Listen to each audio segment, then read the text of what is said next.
예수께서 이렇게 오시는 그 성탄의 날에 마치 하나님께서 준비를 하셨다는 듯이 마중을 나가게 한 사람들이 있습니다. 그 사람들이 바로 동방박사들이죠.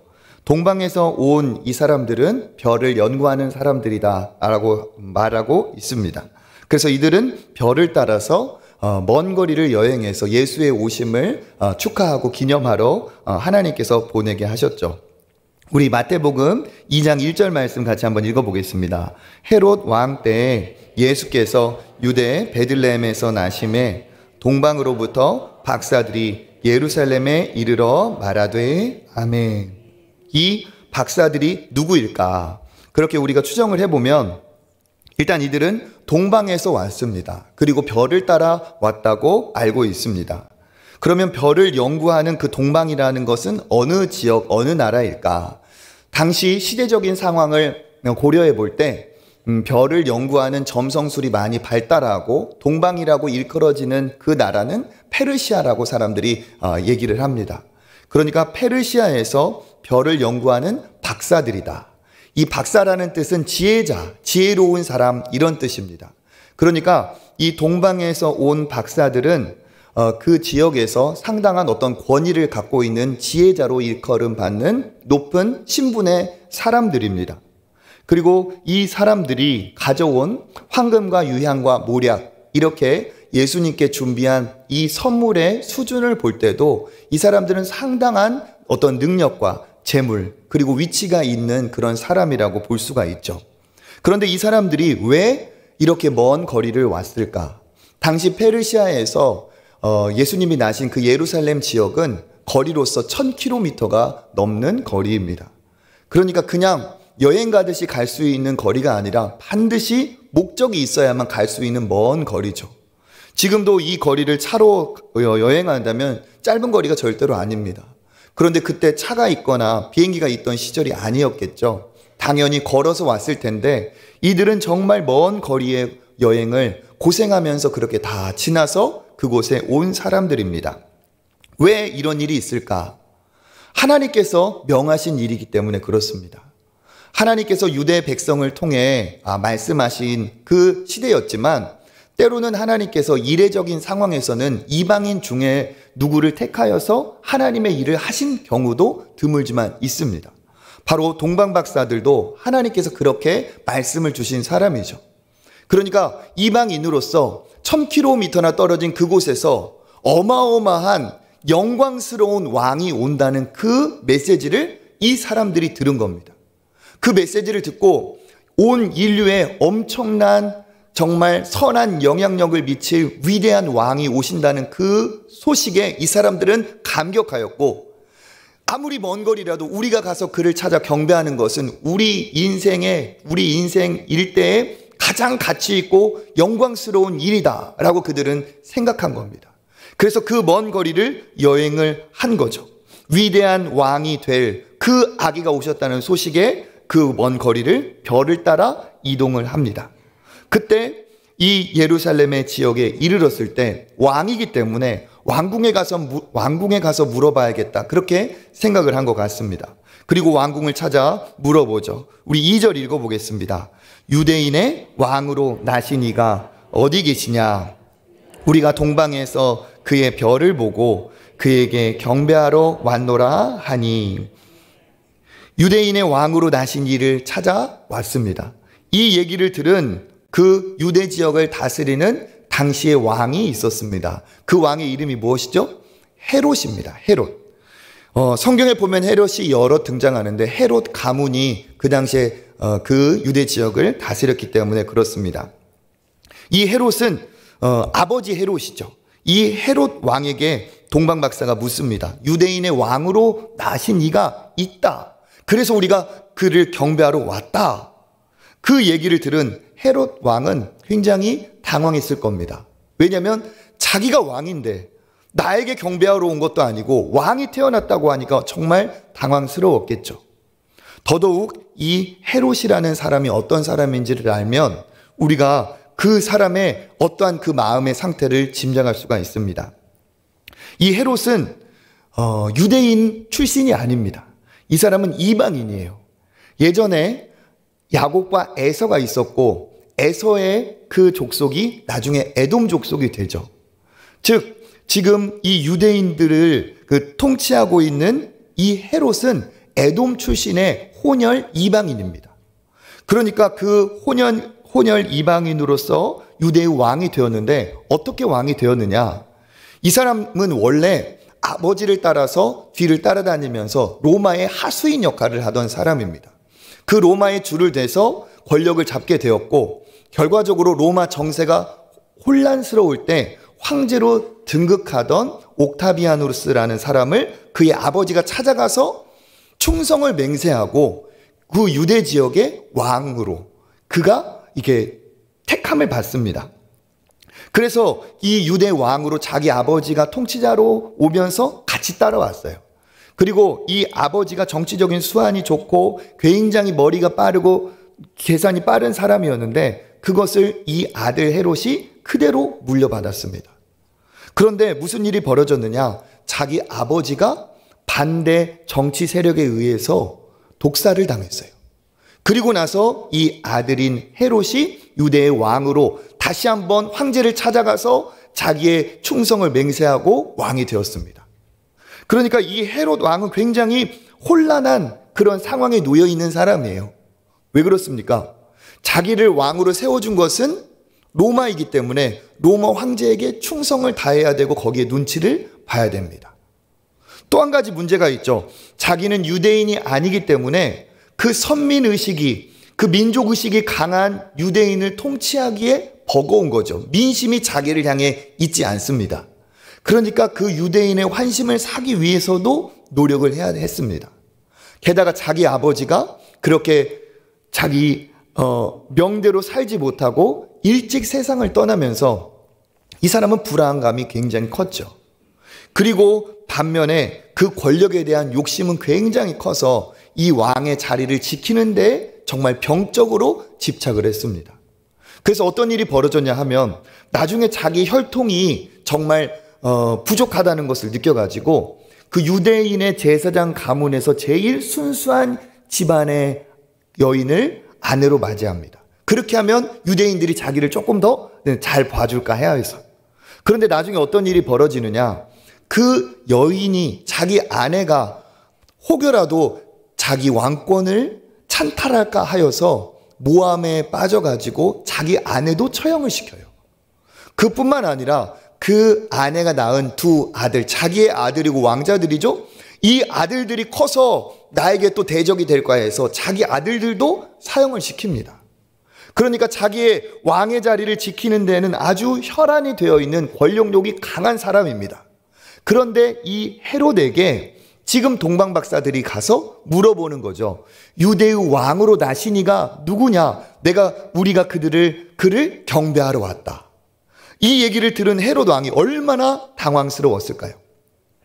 또 더욱이 당황스러운 일이 있습니다. 왜냐하면 유대인들은 나중에 다윗의 후손이 오시면 우리를 구원하실 거다라는 이 구원 메시아 믿음이 있었습니다. 그러니까 이 얘기를 들은 헤롯은 가슴이 철렁했겠죠. 왜요? 예언된 그 예수, 예언된 그 그리스도가 오시는구나. 그러면 나는 어떻게 되나 하면서 가슴이 철렁했던 겁니다. 그 상황에 헤롯이 어떻게 했는가? 그대로 나와 있습니다. 우리 3절 말씀 한번 읽어보겠습니다. 헤롯 왕과 온 예루살렘이 듣고 소동한지라. 아멘. 헤롯 왕은 왜 소동했을까요? 자기가 왕인데 왕으로 태어났다 하니까 당황을 했을 것이고 온 유대는, 온 예루살렘은 그 왕이 오셨다는 얘기에 소란스러웠던 거죠. 이 메시아를 기다리는 그 유대 사람, 그리고 왕위를 빼앗길지 모르는 그 두려움에 있는 헤롯, 소동이 일어납니다. 그 상황에서 헤롯이 그러면 예언된 그 왕이 어디에서 오는가를 알아내기 위해서 구약 성경에 예언된 것을 찾아보기 시작하죠. 그러면서 성경의 전문가들을 데려옵니다.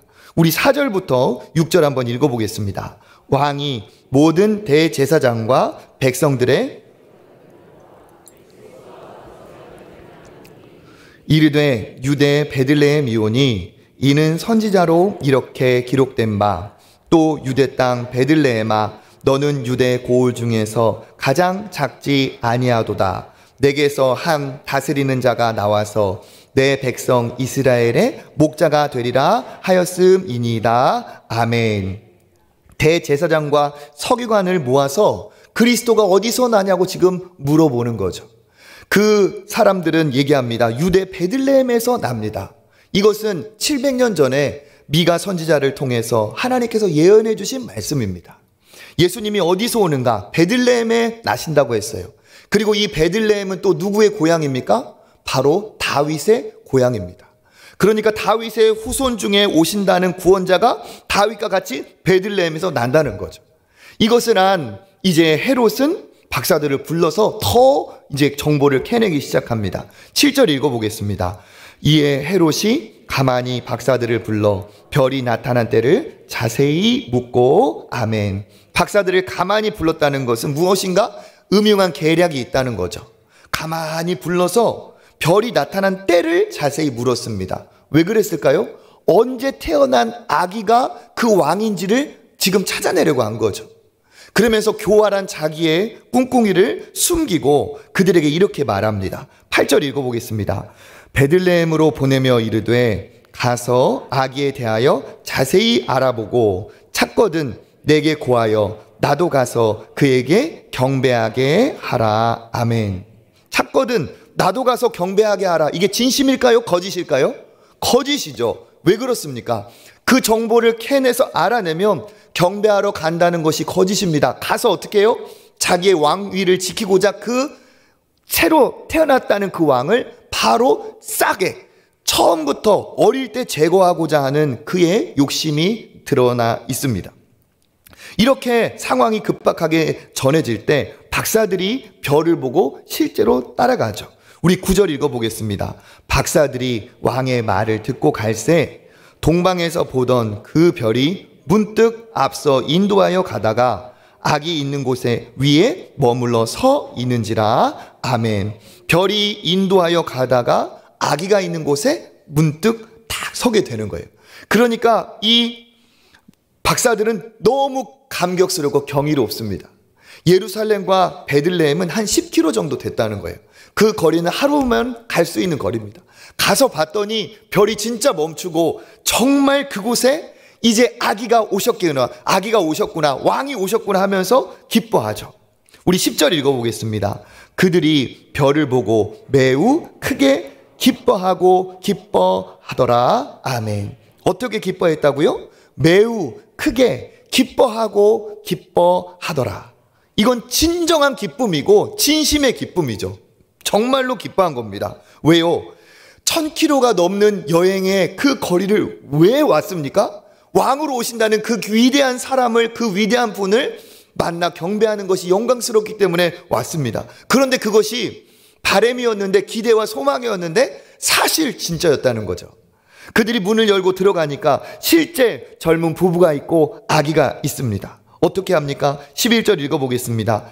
집에 들어가 아기와 그의 어머니 마리아가 함께 있는 것을 보고 아기께 경배하고 보배압을 열어 황금과 유향과 모략을 예물로 드리니라. 아멘. 집에 들어가 보니까 실제로 누가 있어요? 아기가 있어요. 그래서 어떻게 합니까? 그 아기가 보통 아기가 아닌 것을 깨닫고 그 아기에게 엎드려서 어떻게 했다고요?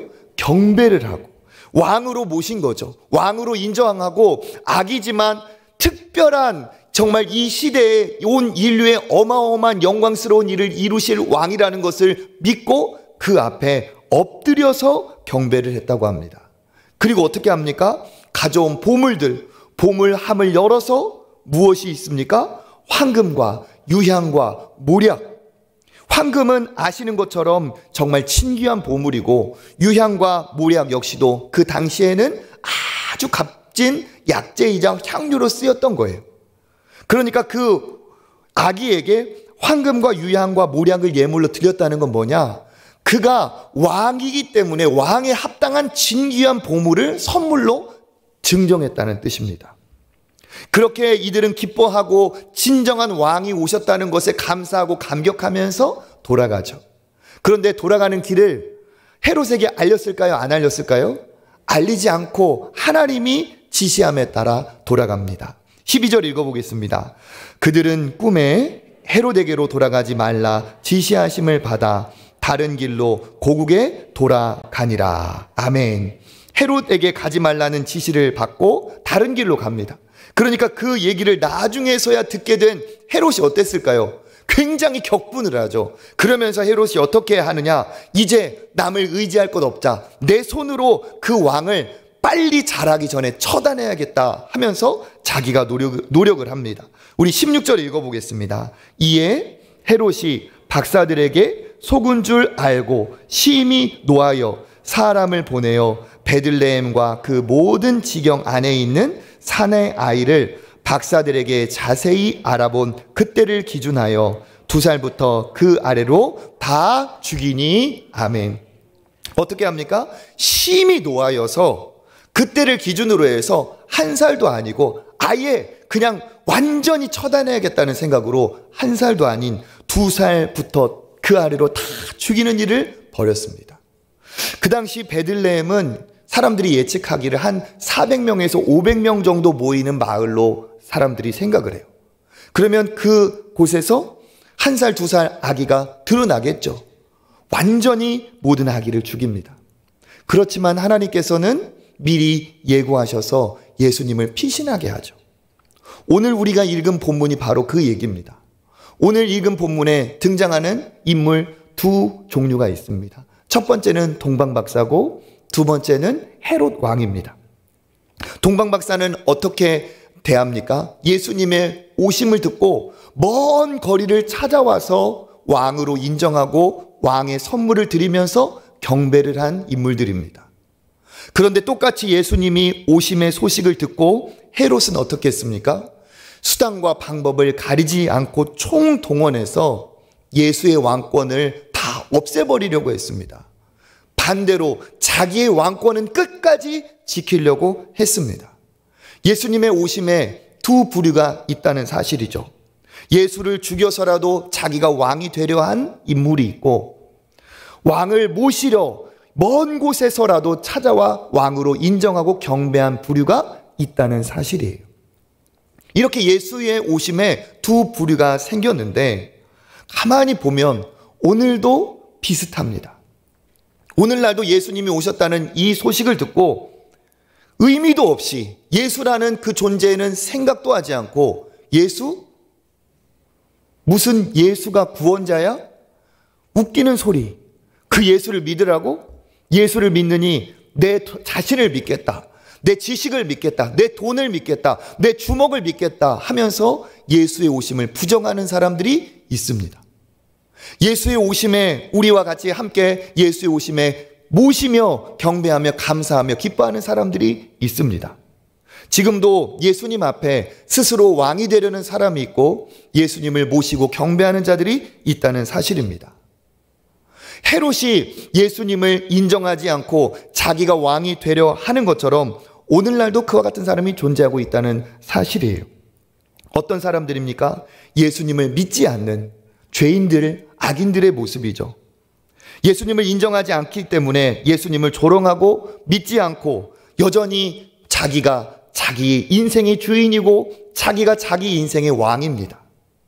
그래서 하나님이건 이웃이건 섬기고 나누고 베푸는 건 상관도 없고 내가 주인이 되고 내가 왕이 되는 것을 목적으로 살고 있습니다. 내가 왕이 되고 내가 내 인생의 중심이 되기 때문에 모든 시계는, 모든 시간은 자기 중심으로 흘러가고 모든 세상은 자기 중심으로 돌아가야 직성이 풀리는 내가 왕이 되고자 하는 부류의 사람들이 있습니다. 그 사람들은 그렇게 살아가야, 그렇게 세상이 돌아가야 마음이 편하죠. 이것이 무엇입니까? 죄인들의 특징입니다. 어디서부터 죄가 시작되었습니까? 왕이신 하나님을 부정하면서부터 죄가 시작되었어요. 창조주이신 하나님을 경배하며 창조주 안에서 만족을 누리는 우리인데 사탄 마귀가 어떻게 꼬였습니까? 네가 이 선악과를 먹으면, 네가 이 선악을 알게 하는 나무를 먹으면 하나님과 같이 된다는 그 꾀임에 속았어요. 하나님과 같이 된다는 게 뭡니까? 내가 왕이 된다는 거고 내가 주인이 된다는 거죠. 그것에 속아 모든 인간은 다 범죄함을 갖게 되었죠.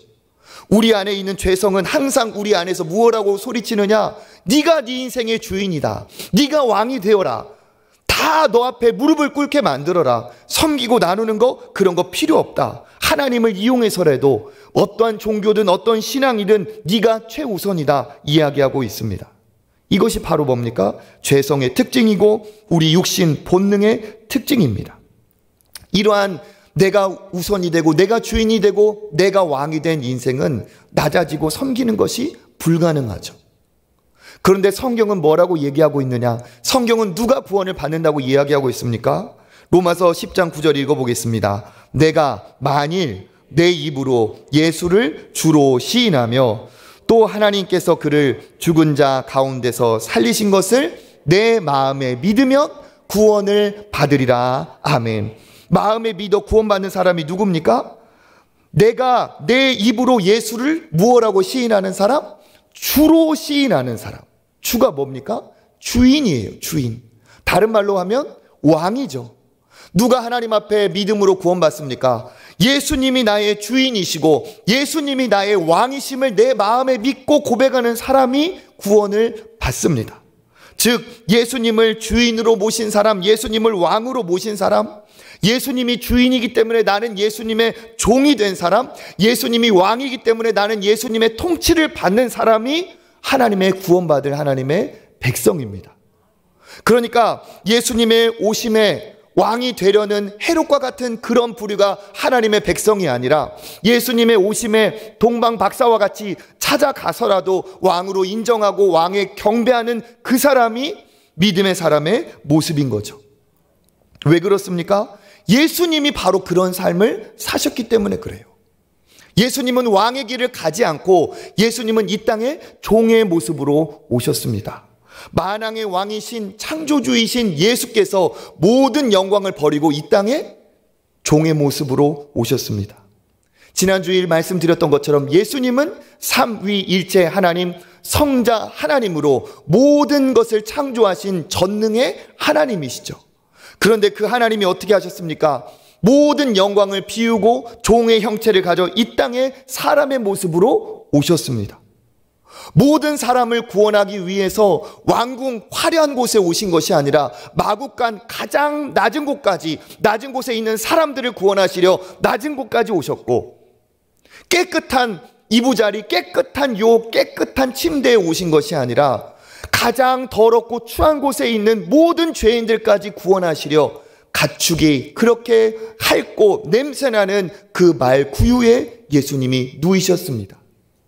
그 영광스러운 예수께서 종으로 오셨어요.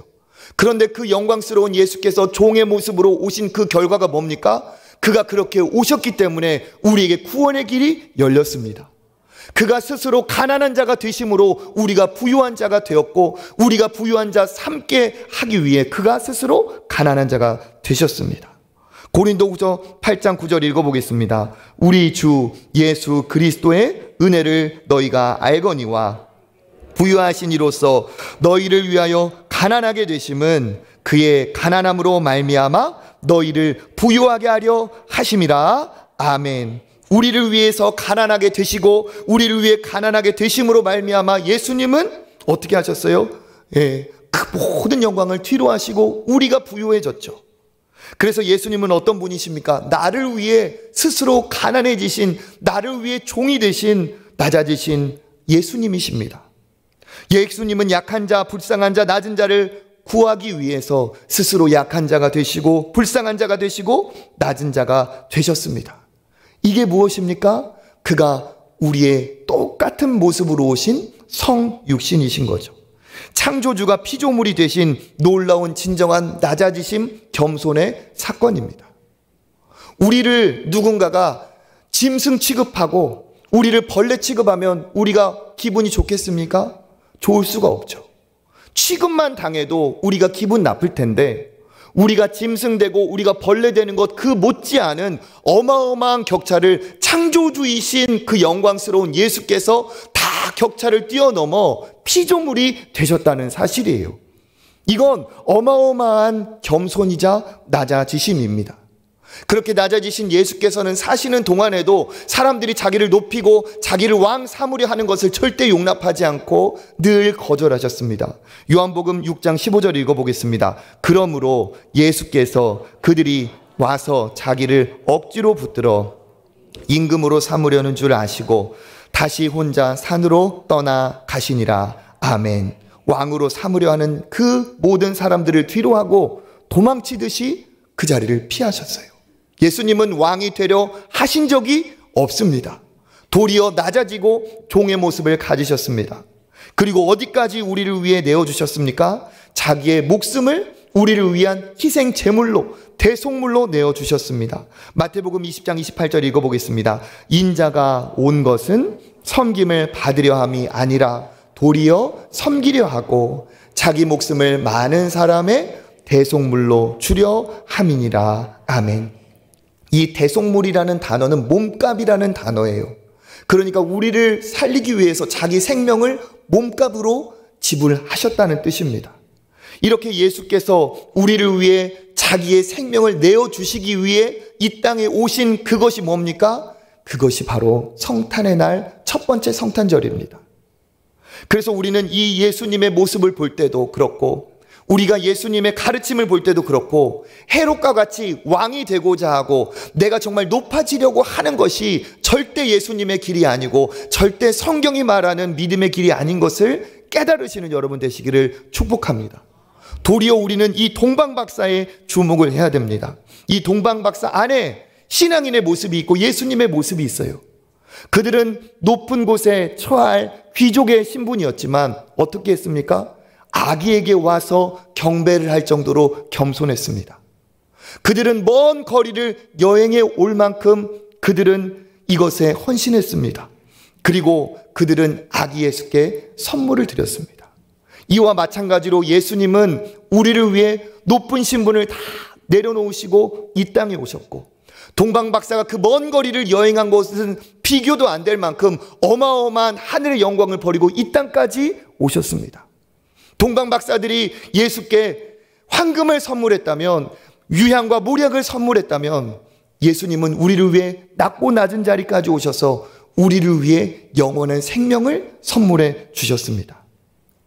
이 동방박사의 모습을 통해서도 또 예수님의 말씀을 통해서도 우리가 믿음의 사람이면 어떻게 살아야 될지 깨달아야 되겠죠. 예수님은 늘 우리에게 말씀하셨습니다. 주인이 되지 말고 종이 되어라. 마태복음 20장 26절 27절 읽어보겠습니다. 너희 중에는 그렇지 않아야 하나니 너희 중에 누구든지 크고자 하는 자는 너희를 섬기는 자가 되고 너희 중에 누구든지 으뜸이 되고자 하는 자는 너희의 종이 되어야 하리라. 아멘. 예수님은 늘 우리에게 섬기는 자가 되고 종이 되라고 말씀을 하셨습니다. 그리고 예수님은 그것을 실제로 보여주셨죠. 또 우리 23장 11절 읽어보겠습니다. 너희 중에 큰 자는 너희를 섬기는 자가 되어야 하리라. 누구든지 자기를 높이는 자는 낮아지고 누구든지 자기를 낮추는 자는 높아지리라. 아멘. 예수님은 뭐라고 말씀하셨어요? 섬김을 받으라고 얘기하지 않으셨습니다. 너희는 섬기는 자가 되어라. 높아지라 얘기하지 않으셨습니다. 예수님은 자기를 낮추는 자가 되라. 낮추는 자가 되어야 높아진다 얘기하고 계십니다. 예수님은 이 말씀 그대로 자기가 실천하셨죠. 어디에서 실천하셨습니까? 십자가에서 낮아지기까지 죽기까지 보여주셨습니다. 우리 빌립보서 2장 9절에서 11절 읽어보겠습니다. 이러므로 하나님이 그를 지극히 높여 2장 7절 읽어보겠습니다. 오히려 자기를 비워 종의 형체를 가지사 사람들과 같이 되셨고 사람의 모양으로 나타나사 자기를 낮추시고 죽기까지 복종하셨으니 곧 십자가에 죽으심이라. 아멘. 십자가에 죽기까지 복종을 하셨죠. 그렇게 십자가에 죽기까지 복종을 하신 그 예수를 하나님이 어떻게 하셨습니까? 그 다음 2장 9절부터 읽어보겠습니다. 이러므로 하나님이 그를 지극히 높여 모든 이름 위에 뛰어난 이름을 주사 하늘에 있는 자들과 땅에 있는 자들과 땅 아래에 있는 자들로 모든 무릎을 예수의 이름에 꿇게 하시고 모든 입으로 예수를 주라 시인하여 하나님 아버지께 영광을 돌리게 하셨느니라. 아멘. 우리가 이 대목을 주목해야 된다는 거예요. 그러니까 예수님을 따르는 사람, 그리고 예수님의 삶은 끊임없이 섬기고 낮아지는 그러한 방향으로 가셨습니다. 그런데 어떻게 되었습니까? 십자가에 죽기까지 낮아지셨는데 이러므로 하나님이 그를 지극히 높이셨다는 거예요. 자기가 자신을 높인 것이 아니라 본인은 계속 낮아지는 길, 섬기는 길을 가셨는데 끝까지 섬기는 길을 가니까, 끝까지 낮아지는 길을 가니까 결국 하나님께서 그 낮아진 자를 높이셔서 모든 이름 위에 뛰어난 이름을 주시고, 모든 이름 위에 그가 다 뛰어난 이름을 주시고 그의 이름에 다 무릎을 꿇게 하셨다는 사실이에요. 내가 내 자신을 높이려 한 것이 아니라 높이시는 분은 하나님이시고 나는 낮아지고 섬기는 길을 가려고 노력했다는 사실입니다. 우리 역시도 마찬가지죠. 내가 내 자신을 높이려 하는 것은 추한 일이고 냄새나는 일입니다. 내가 내 자신을 높이는 것은 예수님의 길과 반대로 가는 길이죠. 우리가 따라가야 될 길은 예수님과 같이 낮아지고 섬기는 길입니다. 그러면 어떻게 되느냐? 낮아지는 길, 그 정말 섬기는 길을 간 하나님의 사람을 하나님께서 반드시 일으켜 세워주신다는 거예요. 영광스러운 자리에, 높임의 자리에 하나님께서 이르게 하신다는 사실입니다. 도리어 왕이 되려고 한 사람, 도리어 내가 섬김을 받으려는 사람은 오히려 비참해집니다. 헤롯의 말년이 어떻게 되었는가? 헤롯은 말년에 병들어서 비참하게 세상을 떠났습니다. 떠나는 그날까지 한 번도 편하게 자본 날이 없어요. 왜 그럴까요? 내가 왕이 되려 하는데 왕이 될 능력이 없고 왕이 될 그 자리를 많은 사람들이 노리고 있는 그 불안감에 그는 한 번도 편할 날이 없었겠죠. 실제로 역사에 보면 헤롯이 자기 그 다음 아들 중에 왕을 택했는데 왕을 6번이나 바꿨대요. 안심을 못한 거죠. 두려워했던 거죠. 그리고 그 6명 중에 유력한 한 아들은 자기가 두려워서 왕으로 택해놓고 죽이기까지 했대요. 제정신입니까? 얼마나 인간이 피폐해집니까? 왜 그렇습니까? 인간은 자기 스스로 왕이 될 자격도 능력도 없습니다. 우리도 마찬가지입니다. 스스로 우리가 왕이 되려고 하면, 우리 인생을 내가 책임지고 내가 주인이 되려고 하면 내가 감당할 수가 없습니다. 내 인생을 내가 왕이 되고 주인이 된 결과는 비참하고 공허하고 쾌락에 빠지고 넘어지고 결국은 허망한 거예요. 왜 초조합니까? 내가 왕이 되려 하니까 초조한 거죠. 신앙인들은 어떤 사람이냐? 왕이 되기를 포기한 사람입니다.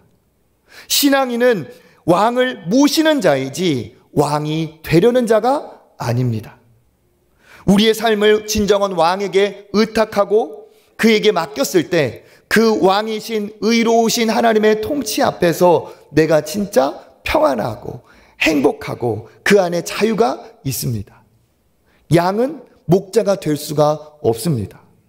목자를 떠난 양이 왕처럼 주인처럼 사는 것은 비참한 것이고 위험한 것이죠. 양의 안전함과 보호는 누구 안에서? 선한 목자를 만날 때 양은 안전한 것이죠. 마찬가지입니다. 예수님은 늘 우리에게 말씀하세요. 수고하고 무거운 짐진 자들아 다 내게로 오라. 내가 너를 쉬게 하리라. 왜 그렇습니까? 의로우신 통치 아래 오면, 예수님을 왕으로 삼으면 너에게도 이러한 만족이 완전한 쉼이 있다는 말씀이죠. 예수님의 오심을 두고 사람들이 두 부류예요. 마치 동방박사와 같이 예수님이 왕으로 오신 것을 믿고 그 앞에 경배하며 왕으로 모시고 그 예수의 통치를 받으려는 사람들과, 헤롯과 같이 여전히 내가 왕이 되고자 예수를 왕으로 인정하지 않고 여전히 내가 높아지고 내 중심의 삶을 사려는 부류가 있습니다. 신앙인들은 이 두 갈래의 길에서 선택을 해야 돼요. 어떤 길을 갈 것인가? 하나님이 나에게 좋은 직장을 주시고 직분을 주시고 직책을 주시고 물질을 주시고 학위를 주시고 지혜를 주시고 건강을 주시고 여러 가지 복을 주셨습니다. 그 주신 것을 가지고 우리는 방향을 잡아야 되는 겁니다. 헤롯과 같이 내가 군림하고 내가 왕 노릇하며 살아갈 것인가, 아니면 하나님이 주신 축복으로 내가 동방박사와 같이, 내가 예수님과 같이 섬기고 종이 되어서 하나님의 영광을 드러내는 삶을 살 것인가. 만약에 왕이 된다면 한순간 찰나는 기쁘고 잠깐은 좋을지 모르겠습니다. 내가 왕 노릇하니까 다른 사람들이 나한테 찾아와서 굽신굽신하고 나의 직책을 불러주고 나의 학위를 자랑해주고 내가 가진 것을 한껏 높여주면서 나를 기분 좋게 해줄 수는 있습니다. 그러나 그게 얼마나 갈까요? 그것을 추구하는 인생은 정말 우스운 꼴이 되고 맙니다. 결국 어떻게 됩니까? 허망하고 허무한 거예요. 결국은 어떻게 됩니까? 그의 인생은 정말 초라해지죠. 반대로 우리가 예수님이 가신 섬김의 길을 간다면 때로는 그 종노릇하고 섬기고 나누는 것 때문에 속상할 수도 있고 억울할 수도 있고 자존심이 상할 수도 있습니다. 그러나 그 길이 예수님이 가신 길이죠. 그렇기 때문에 우리는 그 길을 가야 되고, 결국 그 길을 갈 때 하나님께서 예수님을 높이신 것처럼 우리도 결국 높게 해주셔서 영광의 길로, 높은 길로 인도하여 주실 줄 믿습니다. 그래서 우리의 모델은 헤롯과 같은 인물이 아니에요. 우리의 신앙의 모델은 예수 그리스도이십니다. 낮아지신 예수 그리스도, 무시당하고 조롱당하고 침뱉음 당하고 가시관을 쓰시고 결국에는 십자가의 모든 힘을 빼고 오르신 예수 그리스도가 우리의 모델이십니다. 누구를 위한 낮아지심입니까? 우리를 구원하시기 위한 낮아지심입니다. 그 결과 우리에게는 구원의 길이 열렸습니다. 예수님이 힘주지 않고 십자가에 달리신 것처럼 우리 역시도 우리가 가진 힘이 있다면 힘을 써야 되는 것이 아니라, 힘을 줘야 되는 것이 아니라, 하나님이 주신 능력이 있고 하나님이 주신 힘이 있다면 우리는 하나님의 영광을 드러내기 위해 더 힘을 빼고 힘을 주지 않으려고 노력하는 것이 진정한 믿음의 사람인 줄 믿습니다. 우리가 작아질 때 하나님이 커지고, 우리가 힘을 뺄 때 우리를 통해 예수 그리스도가 드러날 줄 믿습니다. 내가 예수 그리스도와 함께 작은 자가 되고 섬기는 자가 되려 할 때 우리를 통해 하나님의 영광이 드러날 줄 믿습니다. 그래서 우리는 어떻게 됩니까? 나로 예수가 드러날 수 있도록 노력을 해야 되는 거죠. 조금은 무시당하고 조롱당하고 때로는 자존심 상할 일이 있다 할지라도, 혹 내 이름을 몰라준다 할지라도, 혹 내 이름이 어디에 빠졌다 할지라도, 나는 종인데 무슨 자존심 상할 일이 있고, 내가 종인데 내가 섬기는 자인데 뭐 주장할 게 있나, 나로 인해 예수만 드러나면 되지 하는 그러한 여러분의 마음의 고백이 있으시길 축복합니다. 오늘도 우리 직분자들을 다 임명을 하고 지난주에 일꾼, 이번 주 직분자들의 이름이 쓰여 있었어요. 그 쓰인 이름이 무엇을 나타내는 것일까요? 예수님 때문에 구원받은 하나님의 복받은 사람이라는 뜻이고, 또 한 가지 뭡니까? 우리를 위해 예수님이 종이 되셨기 때문에 나 역시도 예수님의 종으로 살겠다는 사람들의 이름입니다. 직분자의 이름은 예수의 종의 이름이에요. 주보에도 보면 제 이름을 비롯해서 부목사님들, 또 우리 전도사님, 장로님들 이름이 여기 써 있어요. 명예가 아닙니다. 높아지고자 쓰인 이름이 아닙니다. 이건 뭡니까? 이 초청교회에 하나님께서 대표 일꾼들, 대표 종들로 하나님이 세웠다는 사람들이에요. 종의 명단, 다른 말로 해볼까요? 노비문서. 저기 써있는, 밖에 게신되어 있는 그 이름은 종의 명단이에요. 노비문서예요. 우리의 주인은 누굽니까? 예수 그리스도. 우리가 종이 되어 하나님의 영광이 드러나면 그것으로 우리는 만족한 겁니다.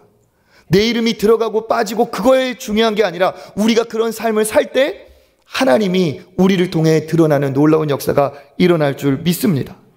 바울은 뭐라고 했느냐? 나는 주님의 주되심을 전파한다. 다른 말로 하면 무엇이냐?